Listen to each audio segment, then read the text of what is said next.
Thank you so much, President Johnson, and to all of our board, our cabinet colleagues, and all of the guests with us this evening. This evening, we're bringing to the board an extensive recommendation regarding the return to learn for our over 14,000 Livonia Public School students and almost 2,000 staff. As you know, in the past 4.5 months, the pandemic has required us to really significantly rethink our delivery of instruction and how we could provide support to our students this past spring. And it has certainly required us to think carefully and deeply about how to best meet the needs of our students and our LPS staff, about whom we care greatly as we begin this new school year. I would agree with you that many of the questions, hopefully, we will be able to answer this evening that were asked prior to our meeting beginning. And also, I do want to make a mention, and I know that you'll hear this again, that from these questions and others that come to us, we will create a very detailed FAQ that will be continuously updated throughout the next several weeks to answer these questions as well. So I believe I can say that there is not an educator, a staff member, a student, or a parent who doesn't long for some sense of normalcy, however that may be described as it relates to the coming school year. We heard that over and over again in our survey feedback that was shared with us, and we know our students, for the most part, are eager to be back in school and connecting and engaging with each other, connecting and engaging and learning with their teachers and their coaches and their mentors, and participating in those activities which bring them joy. We also know that juxtaposed with that desire is some concern or fear or trepidation that is also being felt by the unknowns of a return to school and what that means for each individual personally. So certainly we understand that that ranges along a continuum. And our goal has been and continues to be how we can make that return to learn safely and effectively. So in May, we began the planning process for our return to school, even though teaching and learning were still continuing for the final weeks of the 1920 school year. And at the start of June, our task force began its work. And over the past 8 weeks, our teams have talked and toiled and read and researched, wrote recommendations, and really discussed many, many details related to, again, a safe and effective return to school. The commitment and the dedication of so many was evident. And I know we certainly heard a number of our community members share that thanks in their comments this evening. And I really just want to take a moment and sincerely thank each and every individual that has served on a subgroup task force, on our steering committee, shared their time, their ideas, their opinions, their feedback. We also had the opportunity to hear from over 7,000 members of our community via the staff surveys that were sent. Thousands of individual comments were submitted, and each and every one of those were read, they were themed, and they were carefully considered so that we could take that input in as we created this plan. So for our community members, our staff, and our parents who joined us this evening, we are so thankful that you've taken the time to be with us tonight. While we will certainly share this presentation out via email tomorrow, we hope that by watching the presentation this evening, that will give you some insight into the thinking and the intent behind what is being recommended. And we want to assure you that great care and commitment has gone into each element. And we know that there will undoubtedly be questions, ideas, concerns that are raised, and that is certainly understandable as well. So I invite you to remain open in your thinking at this time. Take time to reflect upon the information we're going to share. And please know that you will have opportunities for feedback, an opportunity to ask questions, and to share your thoughts in the coming days. We truly do believe that we are in this together, and that is how we will do this in the very best way that we can. So tonight we bring to you a recommendation for your consideration. It is our very best thinking at this moment in time. And it aligns with the Michigan Safe Start Roadmap and the guidelines contained within. So we are going to go ahead and get started. You'll hear from a number of different members of our cabinet team this morning who led a number of the subgroups as part of the task force. So I will ask them as we transition and take different slides to cover that the first time that they speak, that they introduce themselves and the role that they serve in our community. So Allison, you have this, you have it up on our screen for us. And so the first few slides are going to look relatively familiar, I know, to our board, to anyone who served on one of our task force teams, and to anyone who watched the video that we sent out earlier in June. But I just want to take a quick look back at the process that we've utilized. So we're going to head to the next slide.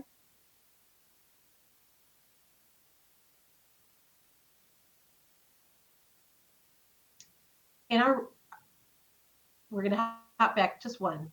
Thank you. Our Return to Learn Task Force Steering Committee included 20 individuals that represented the voice of each of our staff groups, parents, and our district leadership. Then we had task force subgroups, which I'll share in just a moment, which included over 210 LPS staff members and parents. The task force subgroups were really asked to research and develop and provide recommendations to the task force steering committee for a range of potential re-entry scenarios so that we could safely, effectively, and successfully meet the needs of both our staff and our students. So you may recall, these were really the scenarios that we were asked to start with. These were the possible return to learn scenarios as we awaited that state guidance that we knew would come sometime during the summer months. But we knew we had to get started, and so we really asked our team to begin taking a look at 3 possible scenarios. A full open, a new normal in our school, so a return to school, but with enhanced safety protocols in place. A partially open, where we may consider a hybrid plan of a partial online and partial in-person program. And then a third, if school buildings were not allowed to be open, dependent upon the phase that we were in our region and in our state. So a brief note about our task force subgroups. You'll see on the right-hand side of the slide the different stakeholder groups that were represented, our Board of Education, each of our LPS staff groups, parents, school, department, and program representation from across our entire district, union leadership, our administrative leadership team, and our cabinet members. So we were so grateful to have the voices of many. We had 52 current and 24 past LPS parents, 99 teachers, and over 35 support staff.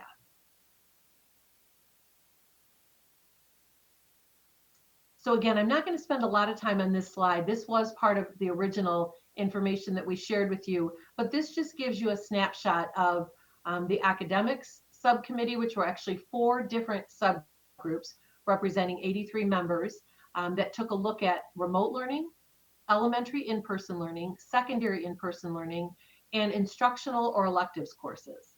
We then had our business, office, HR, and support services team that took a look at a wide range from food and nutrition services to transportation to instructional technology and more. We then had our co-curricular and after-school activities. So in addition to what happens during the school day, we know there are many important activities, an important part of our students' life that take place before and after school. So we had a team taking a look at those elements. Next, we had a health, safety, and general operations. We had 34 members taking a look at things like cleaning protocols, what to do with sick staff and students, social distancing protocols, and communications and public relations. We also had a very detailed special education committee. There were 35 members on that team, and they took a look at a wide range of items, and I know Dr. Terrell will share those with us a little later in the presentation, that looked at the needs of our students with IEPs, how to deliver that instruction, the impact of COVID-19, as well as the impact of cross-district programming and transportation, as well as the social emotional needs of our students and our staff. And again, this is something we've shared a few times. We are on track on our Return to Learn Task Force timeline. So we have snaked down, boy, it didn't seem that long ago that we were at the top of this timeline, and now we've already made our way through. And boy, have there been lots of voices and lots of conversations and a ton of Zoom meetings in which we have discussed many of these different elements that we just covered. And so we're in that last band of the July 27th to August 3rd, where we talked about presenting the recommendations to our board, sharing it with all of our stakeholders, and then going through that final process of gathering feedback prior to the board voting on the recommendation next Monday. I'm going to turn it over now to Dr. Terrill. Thank you, Superintendent Oquist. My name is Jennifer Terrill, and I am the Director of Student Services. I am responsible for all students with special needs in our district, as well as the health needs for all students district-wide.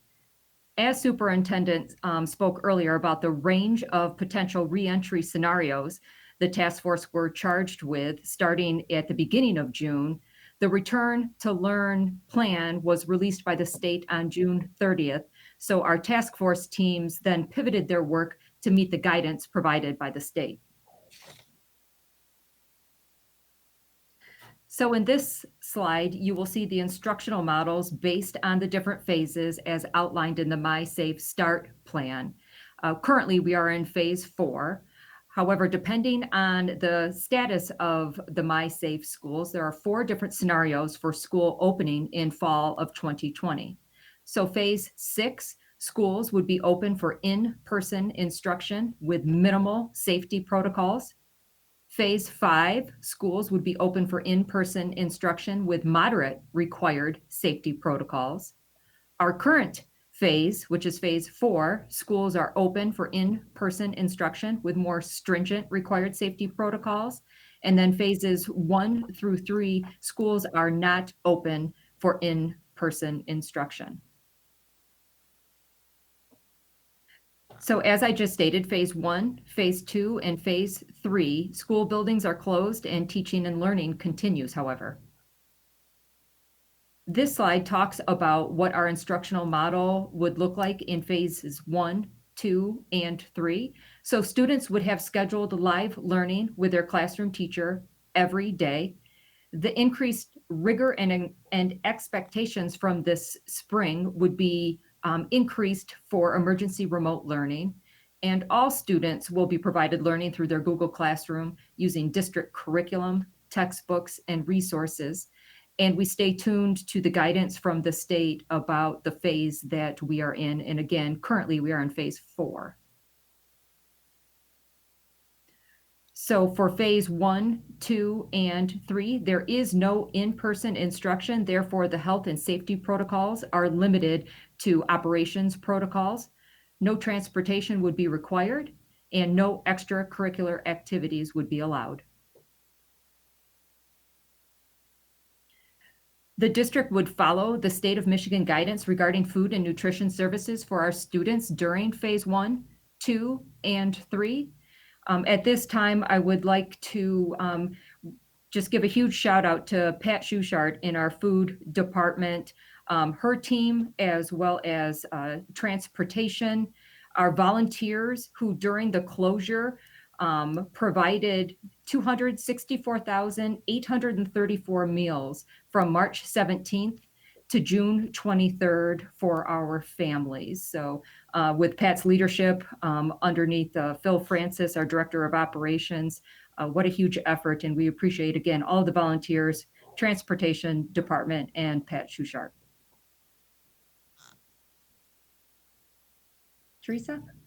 So my name is Teresa O'Brien. I am the Chief Academic Officer for Livonia Public Schools, and I am in charge of curriculum, instruction, and the resources and materials our students use, K through 12. I just wanted to say a little bit about phase 4 and 5. So when the roadmap came out on June 30th, phase 4 allowed for in-person instruction with stringent required safety protocols. When this came out, this was a shift for us. Our subcommittees had been spending their time looking at the hybrid model, where we thought we would have 50% of our students in person and 50% of our students online. So when the roadmap came out, we began to pivot because this was a bit of a shift for us. And we began to focus more on what in-person would look like and meeting those required safety protocols. So after our subcommittees met and we digested and discussed the information provided by the state, we began to talk about what in-person could look like under this new guidance. We started taking a look at what we had planned for the in-person part of our hybrid plan and began to flesh that out and discuss what that could look like in person for all of our students. And based on that, Superintendent Oquist is going to talk about our overview of our return to learn. Thank you, Mrs. O'Brien. And so we have a number of different elements that we'd like to cover this evening, and they really follow along with the required elements of the Michigan Safe Start plan for school. But the initial recommendation that we share with you as of this moment in time this evening is on our next slide. And we are recommending two options from which families may choose for the 2020-2021 school year. In-person instruction full-time each day with a daily remote component, including Safe Start September, which I'll talk about in just a moment. Or Livonia Virtual, a K-12 100% online program. We've talked a lot about, again, this information that came to us in the Michigan Safe Start Roadmap. And we know that there has been certainly changing data across our state and across our region. And with that came our focus to begin to take a look at what would a return to learn in person entail, what safety and health and safety protocols would we have in place, and what shifts would that require for our students and for our staff. And one of the things that we talked about within a number of our subcommittees was how we could do that in a way that was a graduated re-entry for our students as they come back to school. So this recommendation includes, as part of Safe Start September, a graduated reentry so that we can really have, as it's shared on this slide, a measured, thoughtful, and adjusted return to school with new health and safety protocols, our new student schedule, and a reacclimation to the school setting. Our recommendation is that we start at the elementary and secondary level with half days from September 8th through September 25th. So those first 3 weeks of school. And then on the other half of the day, students will be engaged in a remote learning so that they have the opportunity to also be introduced in a regular and ongoing way to that in the event that we would need to pivot in the event of a closure. So I'd like to move on to the next slide. And what we're going to talk about now is really within that plan. So as we take a look at Safe Start September and that graduated entry into the school year, what will that look like? And then as we transition, if things continue to move in a positive direction and we feel comfortable moving into that, we would return then and begin that full day instruction that following week. And these district health and safety protocols would be in place from day one, but it would really, that Safe Start September would allow us to really acclimate our students and our staff to these enhanced protocols. So I'm going to turn it over to Mr. Phil Francis, who's going to cover a number of these items as we move forward. Thank you, Mrs. Oquist. Good evening, everybody. Again, my name is Phil Francis. I'm the Director of Operations for Livonia Public Schools. The slide we have in front of us is one of the items with regard to safety protocols.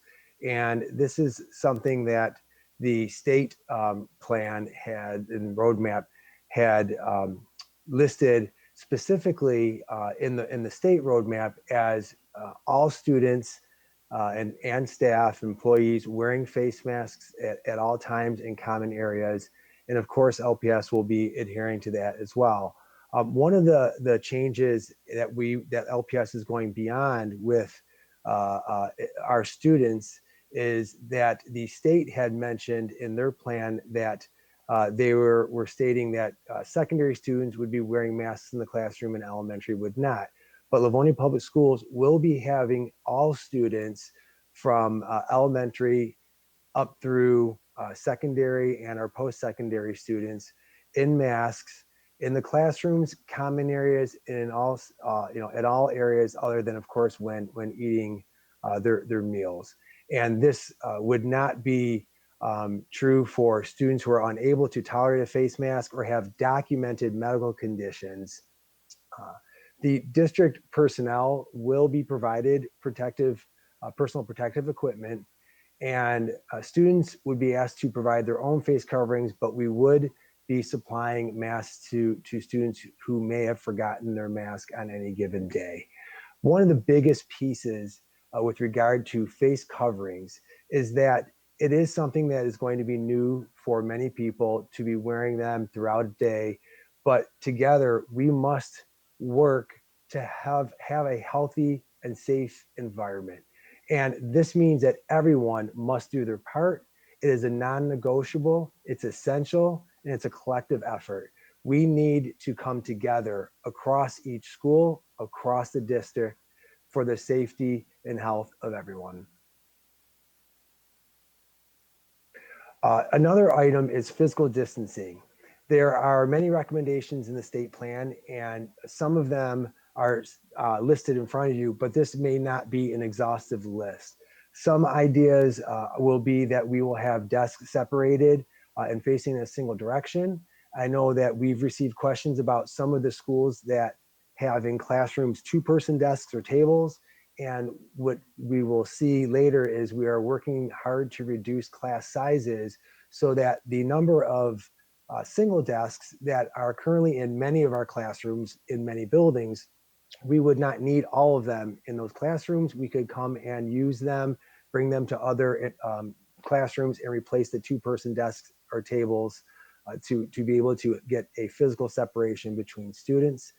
There are different items that we've already gotten into the buildings this summer, such as floor markings in places like copiers and print machines to help notify folks to make sure they have a physical distance from each other. We have plans to try to minimize traffic during passing times at secondaries and locker use, both at elementary and secondary. They will be used, but we will try to minimize them.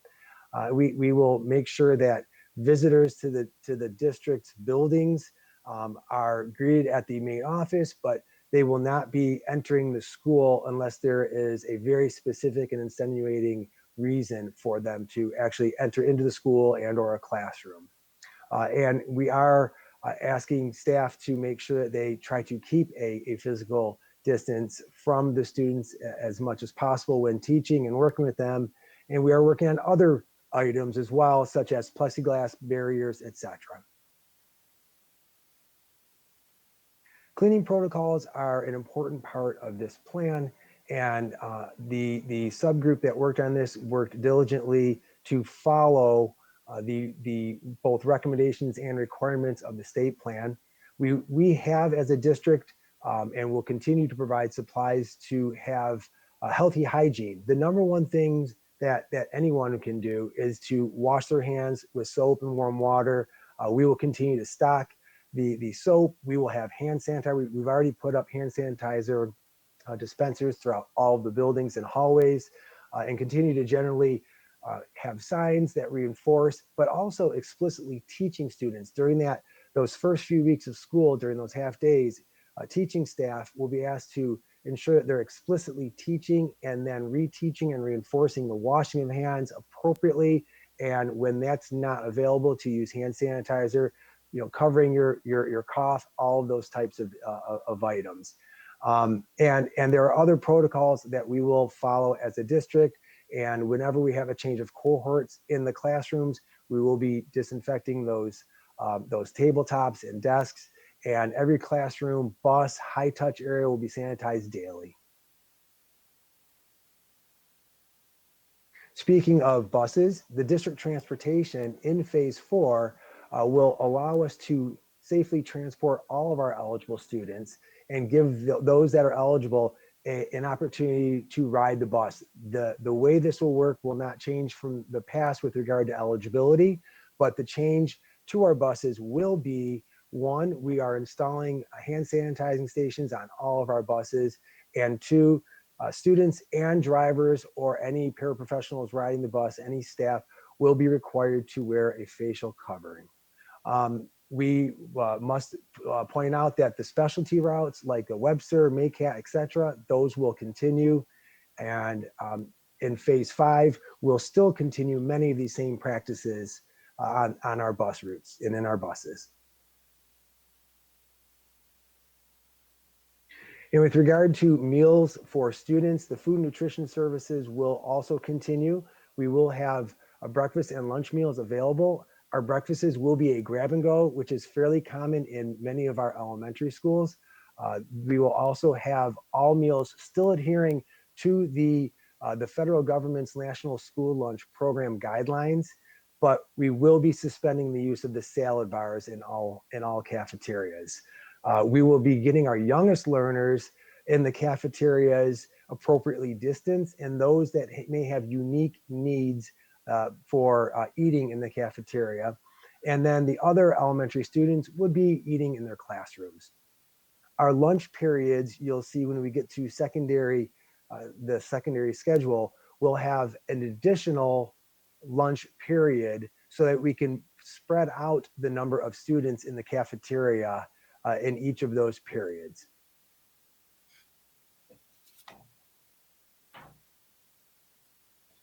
And I would turn this over to Dr. Terrell. Yep, thank you, Mr. Francis. You're welcome. So the My Safe Start roadmap requires Livonia Public Schools to cooperate with local public health department regarding protocols for screening students and staff, as well as guidance regarding other pieces of information as well. We currently work with the Wayne County Health Department. We know how important the health and safety of our staff, our students, for our families, that this is an extremely important component of Livonia's Safe Start plan. At this point in time, we are still awaiting guidance from the Wayne County Health Department. We are in contact with them almost daily regarding what their protocols will be, including those related to positive cases, as well as if an illness occurs during the school day. So we will continue to keep the community and our staff updated as soon as we receive the guidance from the Wayne County Health Department. But please know that we are in constant communication with them as we await their guidance. And Dr. Terrell, I'm going to hop in just for a minute on that slide, because we did have a number of questions related to that. And I do want to echo what Dr. Terrell shared. We know these questions are really many of the same questions that our subgroup had with regard to protocols. The protocols will be consistent across all of Wayne County schools. So there are 33 districts, and those protocols will be consistent across every district. We anticipated receiving those at the end of last week. We were told that we will be receiving them this Wednesday. They will be part of a virtual manual, and we will go through weekly updates as our superintendent team with our ISD and the Wayne County Health Department. So once we receive that manual, we will include this as part of a separate detailed FAQ, so families have that information, hopefully in the very near future, as well as our staff.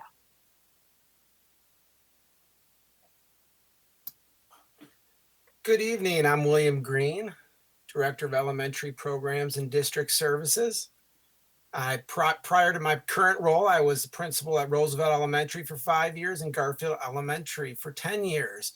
I appreciate all Livonia families and staff members. Your input in the past and in the future is going to be essential. I want to thank you for your transparency and your input. I also would ask you to please deliver a message for our families to your students. We miss them. It'll almost be 6 months before school starts since we've last seen them live. And I just want you to please deliver the message that their principals and their teachers miss them dearly. So let's get on with the slideshow for the elementary overview pre-K through 6th grade. So as Superintendent Oquist spoke, we're going to have a Safe Start September plan the first 3 weeks of school. And then in our 4th week, we'll go to full day in-person instruction Monday through Friday. There will be a new daily schedule with daily remote learning expectations. As far as our curriculum, the Tier 1 curriculum, which is the curriculum that all students receive, will be based on priority standards and will continue at all grades. And just like with each September, we're going to focus heavily on our social emotional needs of our students, building those relationships and getting off to a great start. So what does the Safe Start September look like? Weeks 1 through 3. The first day of school is September 8th. And through the first 3 weeks of school, we're going to have a half a day of learning in person in the AM. And in the afternoon, there will be online remote learning from home. I would like to note that Niji Iro Japanese immersion, due to the health protocols we're waiting on from the county, will begin their school year with remote learning on August 13th. A letter to the community from Mr. DeLuca will be sent out tomorrow to the Niji Iro community. So why are we doing this? Well, the rationale is we want to start with half days so we can learn and practice all these new procedures that come with just the normal start of the school year, but in addition, become comfortable with the COVID-19 safety measures, including face coverings. We want to focus on building relationships and supporting those social emotional needs of our students, build those regular interactions, and obviously practice in school those remote learning expectations. So when we have the students live, we can practice what we would expect of them in a remote learning environment. In addition, it'll allow our staff the afternoons to collaborate with one another, to get together with each other to discuss the safety protocols. And we propose this to you to respect our families who are going to have child care concerns, and to have this information ahead of time so they can plan their September as well. So week 4, the goal is starting September 28th, we'd return to a full day schedule. Again, a remote learning expectation daily. And we as a group will continue to evaluate the status of cases in our community and guidance from the state as we move into full day instruction. So some big themes as we think about the elementary day. Arrival, what will that look like? So for those of you that have been in an elementary school before and have elementary students, you probably have a little bit of a vision of what arrival looks like. Well, in this year, in our Safe Start September plan, and while we're in phase 4, we're going to have what's called a gentle arrival. Designated doors for students to arrive. They will go straight to their classroom to avoid congregating in groups and lines. And this will allow teachers then, once the students are in the classroom, to then dismiss if they need to, a few at a time, to their lockers to get ready for the instructional day. And we as people at central office, your building principals and your classroom teachers will, just like we do every year, communicate these arrival procedures to you. We do this every year. We communicate the first few weeks of school all about our arrival procedures, how to have a safe parking lot, how to have a safe entry into the building. And we'll continue those exact same processes this year, but there'll be some changes. And a gentle arrival will allow us to safely bring in all students into their classroom for an organized start of the day. As it was mentioned earlier by Mr. Francis, breakfast will continue to be in the classrooms. Students will pick up their breakfast and head directly to the classroom.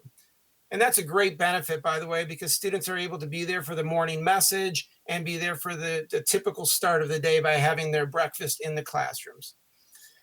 So lunch is a bit different. All grades will eat in the classrooms, except our youngest learners and students with unique needs who will eat in the cafeteria with physical distancing.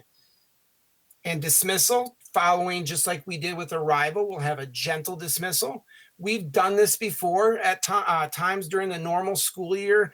Our gym may be busy with a assembly, and we have to do a gentle dismissal where we call students based on their buses, and we dismiss it in that format. So that's not new learning for our elementary teachers.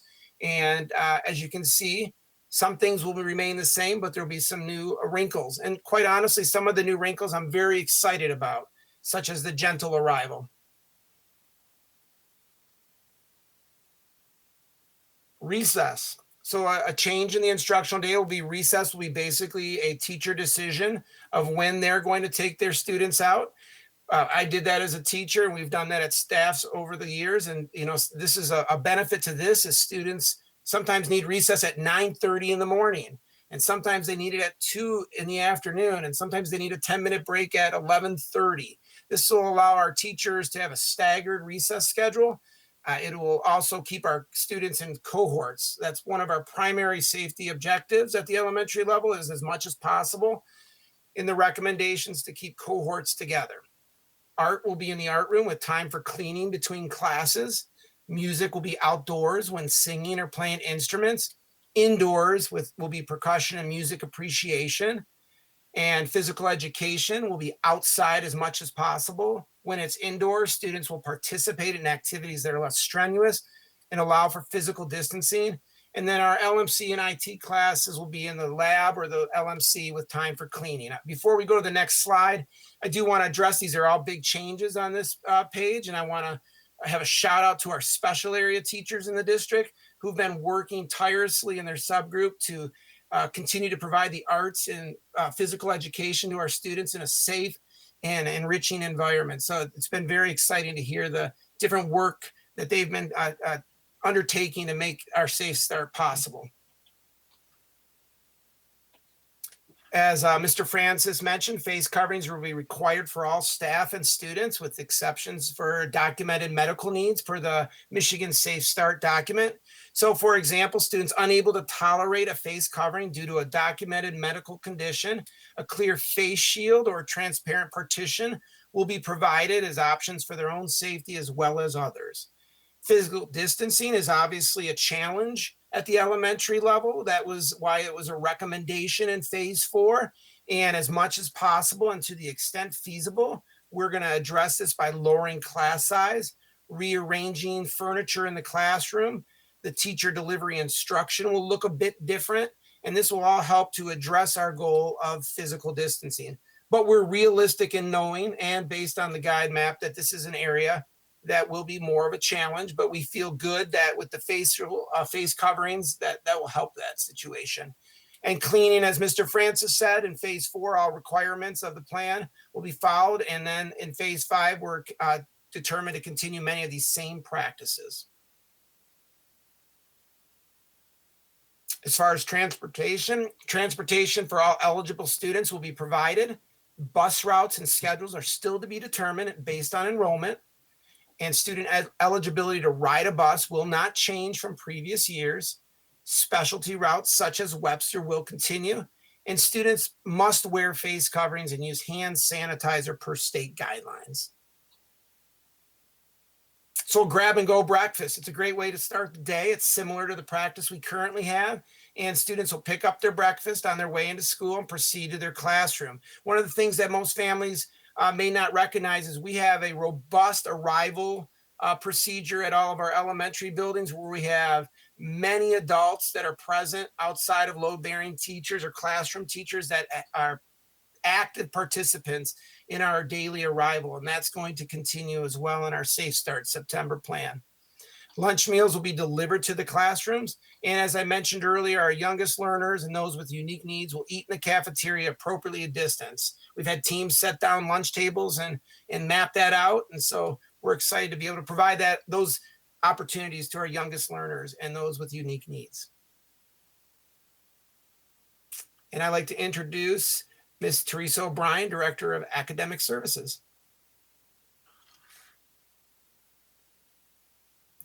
Thank you. I'm going to walk you through our overview of our secondary day and schedule. So we are also at the secondary level going to start with our Safe Start September plan for the first 3 weeks of school with a graduated entry for our students. Our students, when they come in the 4th week of school, will also have a new daily schedule, which I will share with you in a few minutes, with a daily remote learning requirement also. We wanted to have our students participate in our Google Classrooms right from the beginning of the year and have them have that remote learning as a part of their education right from the start of the year. Our Just like every year, we're going to have prioritized grade level and course curriculum based on our state standards, and they will be the focus of our in-person and our online learning. And we'll, like every year, start with social emotional, building our relationships, supporting our students who need them, knowing that many of them we haven't seen, like Mr. Francis and Mr. Green said, in several months. So we look forward to starting that way. We are recommending a block schedule for our secondary schools, both our middle and our high schools. This schedule is an instructional model which has a longer class period with less classes in a given day. So students will attend 3 classes a day instead of 6. And one of the reasons our committee came up with this was for the health and safety of both students and staff. It limits the number of times students get remixed with a new group of students. It limits the number of times we have passing time and where students are moving from one place to another. The instructional time will remain the same, but it will be delivered differently than in previous years. This is a sample high school block schedule. If you notice, it starts with a time for teachers to collaborate and prepare for their day. It has 100-minute blocks, 3 of them in a given day. On a given Monday, students would be in first hour, second hour, and third hour. On Tuesday, 4th, 5th, and 6th, and then it would continue to roll from there. Passing times have been shortened, so students are not having the opportunity to get together with their friends in between classes. And we have built a model that has 4 lunches, so we can spread our secondary students out in our cafeterias and other adjoining spaces for lunch.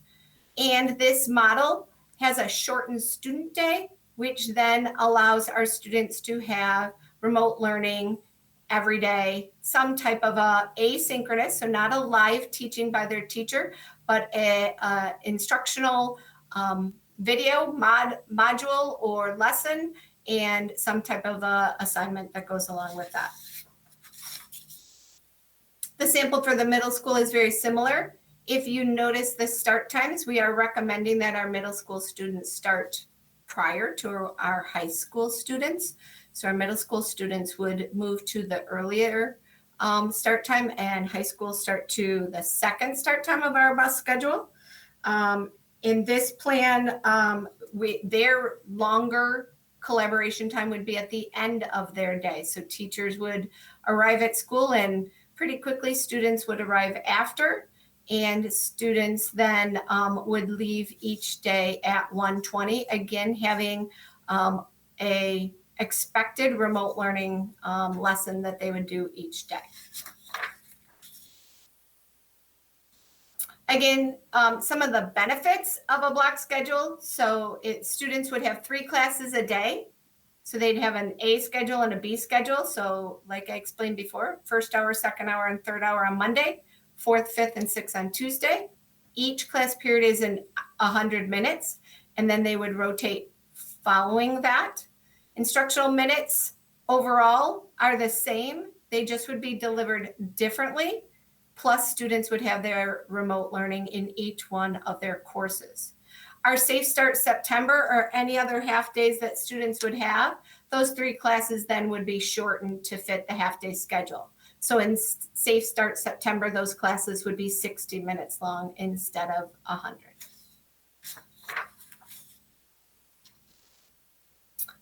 So students would have required, and asynchronous means students can access this learning at any time. So it's not live. There's not a 9 o'clock lesson that students would need to attend live or a 4 o'clock lesson in a given day, but instead this learning would be available to them anytime in their evening or early morning, what works for their family, for them to access that learning and then complete the activity. The modules, assignments, or lessons are required. They're a part of our coursework. And during those first several weeks in Safe Start September, that part of our goal would be teachers would teach students those expectations. Have students get on their Google Classroom while students are in class and have them model and support them, finding where assignments are held in their Google Classroom. Find how to turn in an assignment into the Google Classroom. So teach their students while they're right there. That would be our expectation.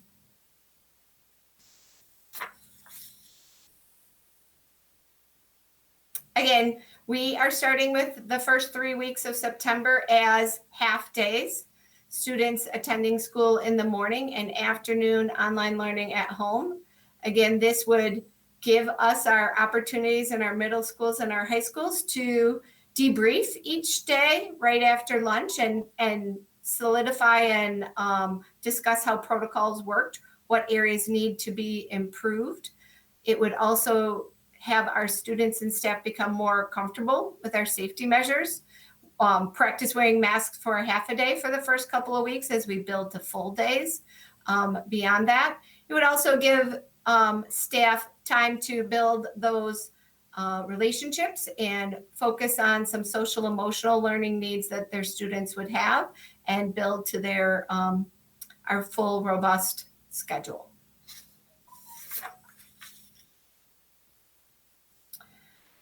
So our high schools, similar to our elementary schools, our students will arrive and go directly to their first hour. So we would have a clear and consistent drop-off time for all students, which will be communicated. Students would drop off their coat to their locker at the beginning and the end of the day, but again, with a block schedule, they would only need to carry materials for 3 classes instead of 6. So we'd like to limit the amount of times students are going back to their lockers. So again, not to have those places where kids are congregating. Breakfast, like elementary, would be a grab and go. I shared a little bit about our lunch schedule that we have created a schedule where we have some additional lunch periods and are investigating using additional areas so students can be physically distanced whenever possible. So our outdoor courtyards, our schools that have 2 cafeterias and large group areas. And like Mr. Francis and Mr. Green shared, all students will wear masks on the bus and use hand sanitizer. As I shared in our sample schedule, our passing time would be reduced to 5 minutes. So we would like students to get right to class. So again, reduce that congregating time. And when the school day ends, we would really be encouraging our students to exit the school. So trying to limit their exposures to others as much as possible during the school day. Again, like Mr. Green said, the elective classes we plan to offer are wide variety of electives to our students. Music and physical education are 2 areas that we might have to adjust what those classes look like prior to this year in order to meet the health and safety requirements. One of the things that this block schedule has also given us was an opportunity to reduce class size. So we have taken students in 5 classes and spread them over 6 classes. So a teacher is teaching 6 hours, so 3 hours on Monday and 3 hours on Tuesday and so forth, but taking those same number of students, but spreading them out in a way to reduce class size in all of our classrooms. So some of our classrooms are have larger class sizes and there are more students, say in a music class, a band class particularly. This would give us the opportunity to spread those students out into 2 sections instead of 1.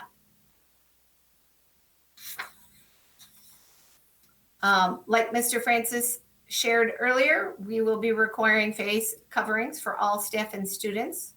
And again, students who cannot tolerate a face mask due to a medical condition, we would provide them a clear face shield or a partition that would help support their safety and others. Physical distancing, again, making sure that we moved our desks as far apart as possible in our classrooms. And again, following what Mr. Francis said, following all of the requirements of the Michigan Safe Start cleaning protocols. Transportation will be provided as last year. All eligible students will have it available to them. Bus routes and schedules are still to be determined based on our enrollment numbers. We will continue to offer our MACAT and LCTC bus routes. And again, we will be requiring facial coverings for all students and the bus driver on each bus. And buses will be sanitized daily and high touch areas regularly. Secondary students will eat in the cafeteria, as I shared earlier, with additional spacing around the cafeteria. And we have added up to two, one school, one additional lunch period, and two of our schools, 2 additional lunch periods in order to reduce the amount of students at each lunch period in order to provide more physical distancing. And now Dr. Terrio. Thank you, Ms. O'Brien. I just wanted to take a moment to talk about the Special Education Task Force. You have heard a lot of discussion about the social emotional well-being of our students, the support for our students, as well as our staff. Our Special Education Task Force was charged with that task of providing the social emotional supports for our staff and our students. So we are prepared to be able to do that. We have many online training videos for our staff and our students regarding how to start a conversation and build those relationships with your students, both in person and virtually after an extended leave from school. Again, building those relationships, as Mrs. O'Brien said, are crucial for us, not only for this year, but should we have to pivot to another type of remote learning, those relationships online will be very important for our teachers as well as our students. In addition to building the social emotional supports for our students and staff, we are also currently working on safety protocol public service announcements, if you will, for staff, students, and families. So we are currently in the process of creating videos for a variety of our students on what is a face mask, why do I have to wear a face mask, how do I put a face mask on, and what does that look like for all of the students in my class. Looking at providing transportation videos as well. What are the new transportation videos, and videotaping some of our students getting onto a bus so that our students can see it before that actually will happen. How to physically distance, what that looks like in a school, what that looks like in a classroom. And then some of the basics, going back to the basics for all of our students, how to wash our hands, how to sneeze appropriately, and how to cough appropriately. So I just wanted to share some. That is not all of the videos and professional development that we will be putting out for our staff, students, and families, but I did want to give you an idea of what the Special Education Task Force was looking at. So I want to start off this slide with saying I cannot express the complexities of the IEP process. And even though special education has very limited slides, every student's IEP is an individual IEP with an entire team that includes the parent to discuss programming for our students. I also think it's important for the community at large to know that first and foremost, our students with special needs are general education students. They have an IEP to support their unique learning needs. Therefore, all of the health and safety protocols that you have heard earlier apply to our special education students. So students' academic, their social emotional, their supplementary aids and services, for example, any type of accommodation a student may require, occupational therapy, physical therapy, social work services, their programming needs and services will be addressed through the IEP process. Those IEPs, as we have learned from March to June, can be held virtually. So to the greatest extent possible, based on parent schedule and parent need, we will be holding our IEPs virtually. So our kindergarten through 12th grade students with IEPs, again, will follow the elementary and secondary schedules. Our pre-K, our early childhood programs, our preschool moderately cognitively impaired program, and our Great Start Readiness program schedules after the Safe Start September will remain the same schedule as they were in the 2019-2020 school year. Our post-secondary work skills program, both the Western Wayne Skill Center program as well as the Livonia Transition program, will continue to have 50% of their time spent in class learning and 50% on the work site learning those employability skills. We are currently working with our greater Livonia community, who has been absolutely phenomenal supporting our work sites in the past, to see which work sites that we will continue to be able to offer our students come September 8th. The remote learning options will be discussed at an IEP with our families, because that would be considered a change of placement for our students. So we would hold an IEP to discuss any type of remote learning options with our families.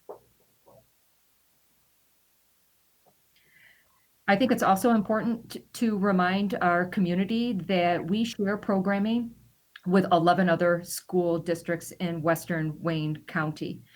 Transportation for our center-based county programs will be based on the operating district schedule. So Livonia Public Schools operates the moderately cognitively impaired program, preschool through 12th grade, our ASD program, our autism program, pre-K through post-secondary, our visually impaired program at Churchill High School, and then we also offer our post-secondary work skills program at Garfield for our students who are 18 to 26. So Livonia Public School, as the operating district for our programs, will set the schedule for the programs that we offer. Now, that means for our students that access other programs in other districts, so our LPS students attend programs in other districts, Garden City, Northville, Redford Union, Wayne Westland, and the Michigan School for the Deaf in Flint. So when we are sending our students to those programs for which their IEP places them, our schedule will then be based on what those individual school districts and programs have delineated for their programs. Mr. Very Willenborg? well. Yes, thank you, Dr. Terrio. My name is Daniel Willenborg, and I'm the Director of Secondary Programs. I had the distinct honor to oversee and work with many coaches, teachers, parents, and others in a subgroup that looked at what happens before and after school and what about those programs. So I want to touch base on a couple of those. I'll start with athletics. And, our athletics folks have to follow those guidelines of many resources, to include, their guiding principles of the Michigan High School Athletic Association and the National Federation of State High School Associations, as well as we're also following the guidelines of the Michigan Roadmap and, of course, the LPS District Administrative Direction, guidance from our cabinet and our myself and our board. I want to emphasize our athletics. Some of our athletic teams have been at this for a while, and we had approval through our steering committee in late June, to start some conditioning. It was allowable. We put in a program that followed the safety protocols. Have protocols for screening and for cleaning. On July 17th. The Michigan High School Athletic Association announced that throughout the state would adhere to the regular 3-season rotation of sports. But later this week, we expect an update from their representative council, that will either confirm or somehow suggest a change to those plans. Our first day of practice, official practice, begins on August 10th for football and August 12th for other athletic teams. I want to emphasize, our ADs, our athletic council, our principals, our cabinet will continue to review recommendations from the Michigan High School Athletic Association and communicate, our district direction, based on those guidelines. But again, we follow and are currently following the hygiene precautions to include no unnecessary contact, separate water bottles, assigned locker room spread, showering at home, everyday washing of clothes. We've looked at things like how do we handle home events, and we're looking at multiple points of entry, portable sanitation units for the visiting team, outdoor half times for football, limitations of spectators is a significant factor we have to honor in our considerations, which means that our home events may be limited to just parents attending. We will limit or cancel concession sales, maybe to have more workers in the stands, and of course the workers will follow the hygiene practices as well. So those athletic events, we meet at least once a week, to talk through what's the latest update and how things will start. I want to talk a bit about marching band. Again, this is the before and after school things, but certainly a significant aspect of the whole child learning is what they do musically, and marching band is a significant big event for our high schools. And like athletics, we've started back in late June with some percussion and color guard practices. Our plans, certainly are to follow those same stringent safety protocols in terms of screening, in terms of cleaning, and in terms of physical distancing. Our marching band camps, which are usually away type events, we've decided we're going to hold those at home on this homeschool campus, beginning in mid-August, and registration is starting, as we speak. All phase 4, while we're in phase 4, all activities can only take place outdoors, less than 100 in what we call pods of less than 20. So you'll see different sectionals practicing in groups of less than 20. There's health screening. I just want to go over again some examples of those safety measures. That health screening is taking place. Sometimes as they walk up, sometimes it's online. There's no sharing of instruments, water bottles, or other personal items. Other examples from the next page include, our brass players will follow strict water release procedures. We expect we will wear face masks when it's feasible. Instructors will be wearing face masks. What you have on those pictures is a couple examples of what it might look like, and to the left is a flute with the facial shield. There's also some spray deflectors, which is the middle picture on a flute. And I know that some of the booster clubs are working on face masks that have the opening over the lips for the brass players, as you see in that third picture. Again, physical distancing will be stressed and implemented in use of outdoor large spaces for instruction and practice. We'll spread them out as best as we can. I did want to talk about SAC, our school age child care. This is the before and after school child care. And based on our safety protocols, there's many challenges to running our SAC programs, including limitations on space, the licensing requirement, the heterogeneous mixing of K through 6 students, the LoRa regulations. Our current recommendations are to, during those first 3 weeks, the current plans are to offer AM SAC and not the after half day type SAC. We are still developing plans for registration and selection, and we expect that there will be possible limitations to enrollment to SAC. We're looking at, right now looking at a 20-to-2 ratio, student to instructor ratio during phase 4, and moving it up to 30-to-2 student instructor ratio during phase 5. I also wanted to cover briefly just this idea of what happens in the elementary schools and the secondary schools with regards to all the events, special events that take place.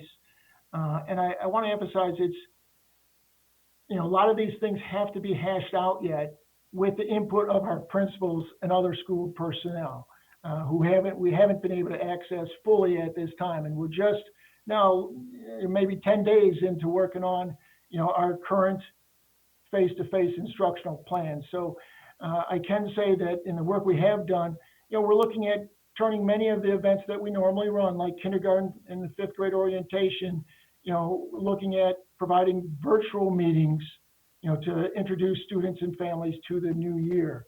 And kindergarten roundup, students will be invited to the school in person prior to the start of the school year. We are looking to try to make sure they do get a chance to see the school before the school year begins. And again, we'll do our due diligence to make sure that the safety guidelines are followed in those events.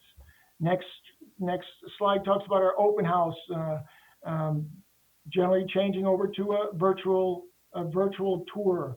Our curriculum night, again, scheduled virtually. Most programs that we're looking at now we're looking at moving to a virtual platform. Parent-teacher conferences, we can do some in-person and with safe physical distancing. Virtual options may be offered. PTSA meetings, we need the input from our PTSA personnel, but generally those are smaller meetings that we can run in school in person following guidance. When we talk about the secondary events, again, most events we look at being virtual events. Our open house run as a virtual meeting with each teacher. Our parent-teacher conferences by appointment possibly in individual classrooms, or offered simply as a virtual option for parents. And again, our PTSA meetings, with physical distancing and facial coverings, we can run those in person. Our next slide, when we talk about our large school gatherings, our dances, our assemblies, it's not allowable. So when we talk about a homecoming dance, we're not planning for that right now. We talk about school clubs, and it depends on the club, of course, but we can meet after school in small groups, spreading out. Certainly there's no overnight trips involved, and we'll follow the safety protocols. We talk about our theater and play performances. Our directors are currently looking at some outdoor shows that they can run. So their rehearsals and their shows right now are planned as outdoor events. We talk about in the big field of robotics. Robotics takes a lot of directions from an organization called First Robotics, and so they have to adhere to their guidelines as well as the LPS guidelines. And I know they're exploring several different options to include a shortened season, but certainly we remain hopeful, that there could be an event as we've had in the past at Churchill High School in the spring, and that could be an event that has limited spectatorship. A lot of that still has to be hashed out, and we have several months to still work on that. So there's a quick down and dirty on our extracurricular before and after school events. I'll turn it back over to Ms. O'Brien. Thanks, Mr. Mullenberg. At the beginning of this presentation, Superintendent Oquist shared that we would be offering 2 different opportunities for our students this year: an in-person education, and we have spent the last several minutes sharing that opportunity, but now I am happy to share Livonia Virtual. We will be offering a K-12 online opportunity for students to participate in both live and assigned asynchronous learning, which I'll explain in a minute. Our school program will be taught by Livonia teachers, utilizing our curriculum whenever possible. We will not be able to offer Livonia Virtual for some of our magnet programs. We will utilize Michigan Virtual for courses as needed for our secondary students. So if we don't have enough students, we may possibly be utilizing a Michigan Virtual course to provide students the courses that they would like to take. But just like in our buildings each year, we may not be able to offer all of our courses through Livonia Virtual. We have that issue every single school year based on the enrollment numbers in our secondary courses. Our special education students placement for Livonia Virtual would be made based on the IEP team's decision. This program would follow our Livonia pacing and timeline so that these students would be following right along parallel with our students who are in person. This would allow the Livonia Virtual teachers to collaborate with the in-person teachers and provide students a similar timeline using the same assessments and the same curriculum resources whenever possible. Beginning August 4th, we will open our commitment window. So August 4th to August 10th, this is a short window for families to decide if they would like to make a semester commitment for middle school and high school and a trimester commitment at the elementary level. This would allow us to put the staffing in place to provide students their online education. And staffing would be determined once we know how many students at each grade level would be participating in this educational opportunity. We will be providing more information to staff from our Human Resources Department regarding how we will staff these classes. So I use the word synchronous and asynchronous, and I think since March 13th, these have become new words for many of us. Many of you, they might not be. For myself, they have been. So synchronous is live learning, where students will log on to a given platform at a certain time every day to receive instruction. And this example would be an elementary example where they would log on and have live teaching in their everyday math lesson, our integrated reading and writing instruction, and guided reading. Their asynchronous learning would be through their Google Classroom. There would be instruction and assignments that students could access on their own time that would fit a family schedule. So math practice, continuing to use the everyday math journals with their math boxes and games. Some reading and research and writing that's linked to the integrated module, maybe around a science topic or a social studies topic.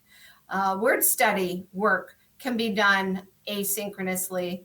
And, project-based learning, some opportunities for students to do some project-based activities. At our secondary level, each course would have live instruction daily, but we would like to follow the same block schedule that our high schools and middle schools. So 3 courses a day would have live instruction and 3 courses would have asynchronous learning. That would give teachers a block of time to work and support their students through their live learning and build relationships and have engagement strategies for their interactions. And then the asynchronous learning would also be rich standard-based instruction utilizing our curriculum resources. It could be through videos or simulations that come with some of our programs, and then independent assignments that students would be doing asynchronously.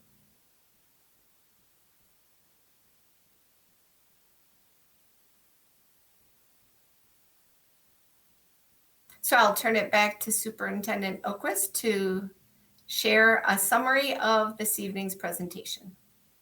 Thank you. So I'm going to ask if we can advance to the next slide and just remind us where one of the places we started was we had talked about our team starting with three different return to learn scenarios while we awaited state guidance. And I want to take a moment to talk about the hybrid option. It is not an option we are bringing to you for recommendation this evening, but our teams did spend quite a bit of time on this option. And so I wanted to make sure that we spent a few minutes talking a little bit about what some of the challenges would be in this model. So essentially, in a hybrid option, you would have half of the students attending at any given time.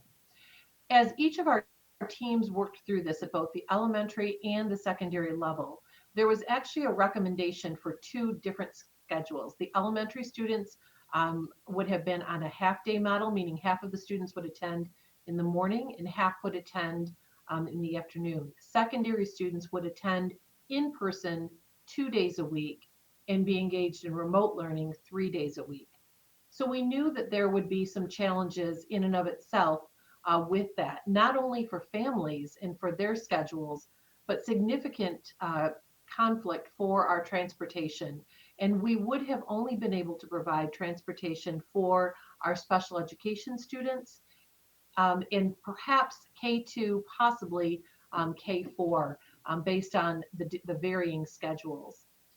We also thought that for a long-term solution to have our young students online for 50% or more of their time would require significant support from parents for a long period of time. We also, in consideration for our staff, really received the feedback that teachers would not only be teaching two groups of students in person, so they would actually be repeating those lessons one time for each group, but in addition to that, they would also be providing remote learning for the opposite class while they were not in session, which is really a significant immersion into two different programs for an extended period of time. We would also ultimately, over the course of the week, have all of our students in the school. Therefore, the benefits of the reduced exposure are limited other than on a day-by-day basis. And then we would have some challenges with regard to students who were not there full day, would not necessarily be able to receive in their free and reduced benefits, both the breakfast and the lunch for those attending the half day. So those were just some of the challenges with regard to the hybrid model. I want to acknowledge the time and effort that our subgroups put into this, because really this was probably the most unique and challenging scenario that we presented to them. Certainly the fully closed model in phases 1 through 3 would have been all remote, so that would have been one singular focus, or the full return model, again, would have been more similar to what we've had in the past. So really, I do want to acknowledge the efforts that were made in taking a look at this hybrid model. But one of the things that we really do believe is that we were able to accomplish a number of the elements and the benefits of the hybrid model through the recommendations that we are making, especially at the secondary level. So by utilizing the block scheduling, we're able to limit the number of passing time and exposure to students in each class and throughout the day. At the elementary level, we're able to keep our elementary students in their cohort for recess and lunch, arrival, dismissal, specials. Overall, we are committed to focusing on lower class sizes. We have already allocated a number of additional teachers at the K6 level to lower class sizes at each of our schools. And then we are also working to do that same thing at the secondary level by utilizing all 6 classes and being able to utilize the same number of students we would have spread into 5, but move that now into 6, as well as adding additional tenths of staffing to each of our schools as well. So I just want to bring us back around and share the task force timeline and remind our community that tomorrow, and I'll have you go to the next slide, We are going to be sharing this information, both this portion of the meeting as well as the slideshow, with our parents and guardians and all of our staff, who will be emailed a process for gathering feedback on this evening's Return to Learn plan. We will also be spending quite a bit of time over the next few days as we gather your questions, creating a detailed FAQ that will be really divided into the main categories, which we believe people will have questions, so that we can address some of the specific implementation questions or clarifications you may have after this presentation. We certainly will ask, I know our Board of Education members, as well as our district administration, is anxious to review that feedback that will come from our community. And then our board will reconvene on Monday, August 3rd, to vote on these recommendations. So again, our Safe Start plan is really, I think we can take the screen off now. Thank you.